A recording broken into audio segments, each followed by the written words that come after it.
Doctor Who Joy to the World, the 2024 Christmas special, is written by Stephen Moffat and starring Ncuti Gatwa, Nicola Coughlan, Jonathan Aries, Joel Fry, and Steph De Wally. Feel free to grab yourselves a ham and cheese toastie and a pumpkin latte and sit back, relax, enjoy this retrospective. So Russell T Davies started writing the 2024 Christmas special. He sent a portion of the script to Stephen Moffat to get his opinion on it.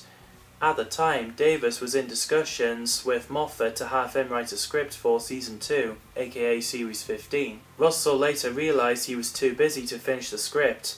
He ditched it and asked Stephen Moffat to write the 2024 Christmas episode instead. Moffat considered writing a force but decided against it, believing that such an episode would be better suited mid-series. Despite this, he said the episode still had a comedic tone with emotional elements. So he said, and I quote, "Here's the pitch that got me the job. You know, in just every hotel room you've been in, there's a locked door. It's weird, but it always is. Okay, we're about to blow apart the truth of that. In the far future, there is a place called the Time Hotel, and the Time Hotel has realized something brilliant, which is following the discovery of time travel. They have an opportunity to sell all the rooms they failed to sell the last time. So they have built extensions with more or less every hotel room in history, and you get access to it occasionally." Half the script was finished just before when Russell T Davies told Stephen Moffat that Ruby Sunday isn't in the Christmas special. The script was finished by 20th of July 2023.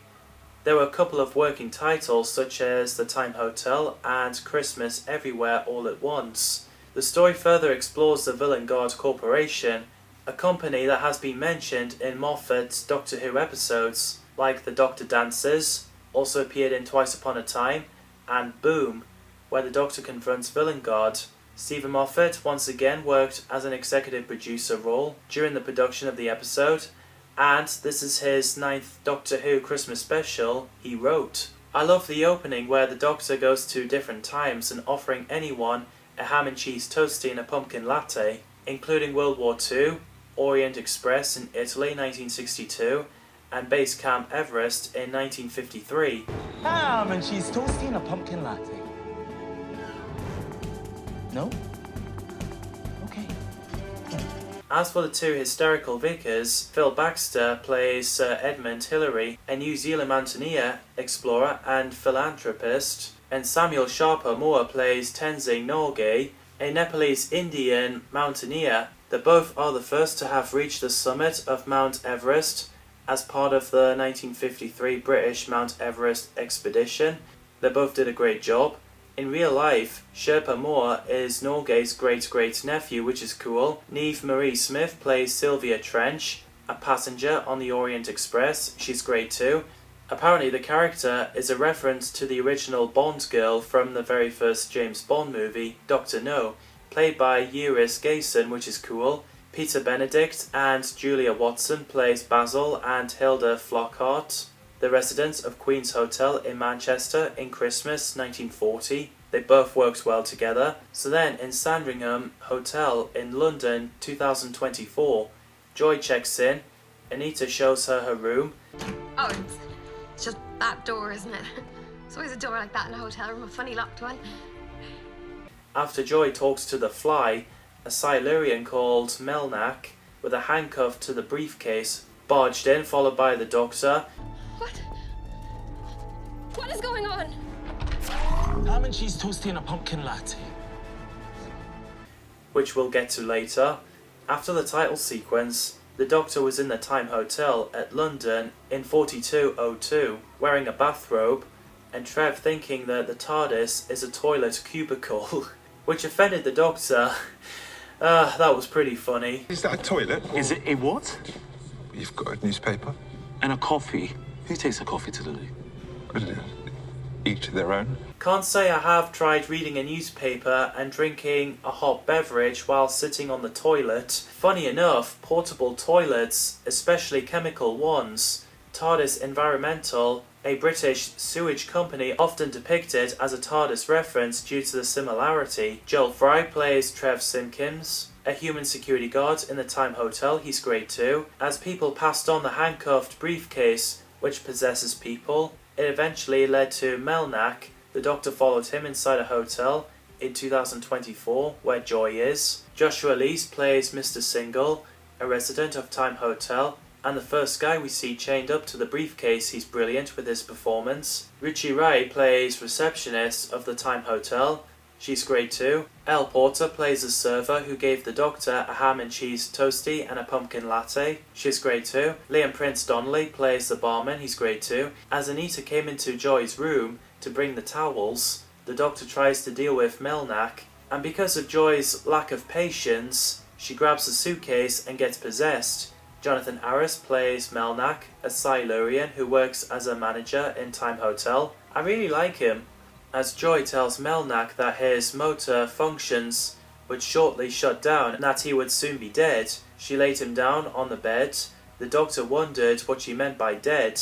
Then Melnak as well as Trev disintegrated, which is a sad scene. It was so exciting.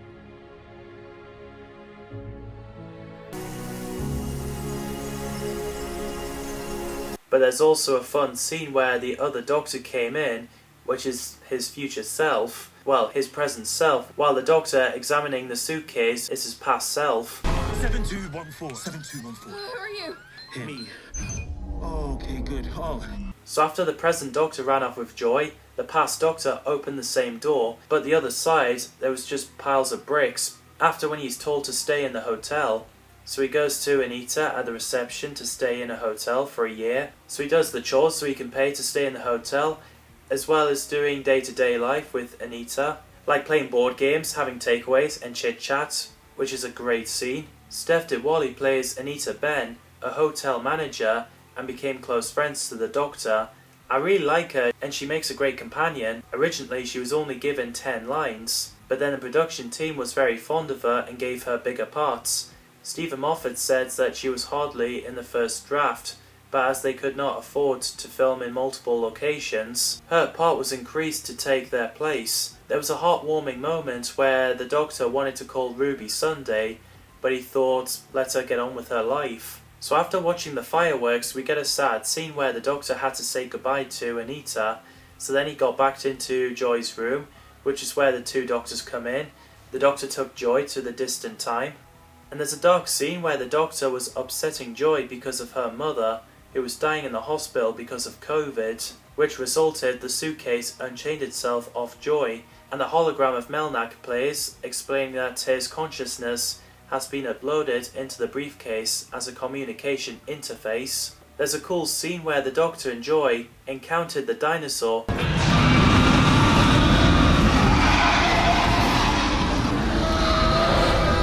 Nicola Coughlan plays Joy Olamondo, a guest at the hotel, and became the Doctor's one-off companion.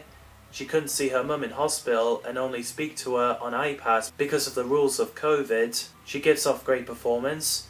Joy's surname, Olamondo, is similar to Al Mondo, which is Italian for to the world. If fully translated to English, Joy's name would be Joy to the World, the name of her debut episode. We also learned that the Star Seed was sent from Villengard to the Time Hotel, where it's supposed to send back in time in order to hatch it into a full-size star. So coming into Ancient Shrine, where there's a cave with stone door, lit by fire in brass bowls, the Doctor needed to figure out a way to open the door, and there's a cool scene where he went back into the tent in Base Camp Everest, where Hilary and Tenzin are to grab the rope and grappling hook. Then he returned to Orient Express and tethering it through there, and the Time Hotel back to the time period with the briefcase, shattering the artifacts holding the briefcase in place. To prevent the Starseed from destroying Earth, Joy ate it to let herself become a star. The Doctor said she would die, but Joy explained that she wouldn't, and that she was simply changing. Saving something beautiful. The flesh will rise, and the star will shine. And would shine everywhere and forever. Also, the Doctor needs a friend. In the end, Joy becomes a star that helps three wise men to find Bethlehem's whereabouts. There's a lot of people in different times looking at that star, including Basil and Hilda Flockhart, Tenzing, Hilary, Anita, and Ruby Sunday, who did a cameo in that episode, which is very surprising.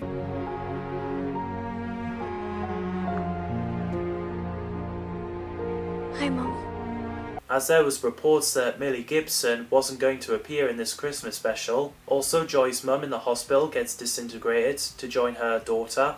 This episode is full of joy, meaning that there's great stuff in there. Fantastic ideas. What did you think of Joy to the World? Let me know in the comments down below. Thanks for watching, and I'll see you in the next video.